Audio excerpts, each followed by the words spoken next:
made it clear to President Putin that if he makes any more moves and goes into Ukraine, we will have severe sanctions. President Biden is set to speak with the president of Ukraine today after he says he warned Vladimir Putin of the, quote, heavy price of a potential Ukraine invasion during their phone call last week. Our next guest says Russia is testing the Biden administration with their military buildup. Let's bring in former CIA station chief who served in Moscow and Fox News contributor Dan Hoffman to discuss. Welcome, Dan. Happy New Year. So what do you think of this situation? The president says that Russia will pay a very high price for this. What does that mean? And do you think that Putin is scared? Well, I think Vladimir Putin is following a very coldly calculated strategy here. It certainly was not lost on the Kremlin when the Biden administration said that they wanted a stable and predictable relationship with Russia.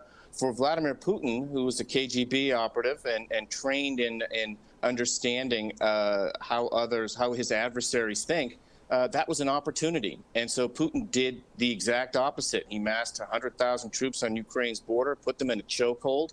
And now he's trying to extort the United States and NATO into recognizing Russia's historical sphere of influence. Already our allies are nervous about it because they saw what happened in Afghanistan, where we really didn't consult our NATO allies, even though they had 4 times as many troops in Afghanistan as we did. And right now, President Biden is forced to talk to Ukrainian President Zelensky on the phone. He did that in early December, and he's doing it again today to reassure Zelensky. But it's really unconscionable that Ukraine doesn't have a seat at the table where their fate is being decided. What do you mean they don't have a seat at the table? Explain that further. Well, what Vladimir Putin wants to do is to solve these issues as President Roosevelt and Stalin did at Yalta in directly with the United States. Even though Russia itself is a party to the conflict, Russia doesn't want to include Ukraine in the negotiations and prefers to negotiate solely with President Biden, and is seeking a guarantee that NATO will not expand further. In fact, Russia has already prepared a draft agreement for the United States and for NATO, and we'll see how the United States responds next week on 10 January when the diplomatic process really begins in earnest, when Deputy Secretary Wendy Sherman meets with Russian Deputy Foreign Minister Rybkov. Also explain to me why the American people should care about this issue. Why is this important? It seems like for many Americans maybe watching the show right now, they think maybe this is a European problem. Why is it an American problem? Well, Russia is an American problem. Russians interfered in our elections. They've launched massive cyber attacks, including SolarWinds. They allow cyber hacking groups to homestead on their territory.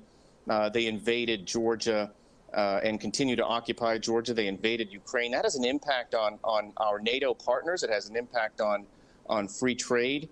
If we don't stand up for the territorial integrity of Ukraine and their efforts to build a democracy, I'm not so sure we stand for much of anything at all. I would recall President Reagan invoking John Winthrop's City on a Hill. Democracy matters, and it doesn't mean we have to send troops to Ukraine, but we can shore up their defenses with more military assistance and greater diplomatic support. All right. Interesting perspective. Thank you so much, Dan. Really appreciate it. And again, Happy New Year. Thanks. Happy New Year. I'm Steve Ducey. I'm Brian Kilmeade. And I'm Ainsley Earhart. And click here to subscribe to the Fox News YouTube page to catch our hottest interviews and most compelling analysis.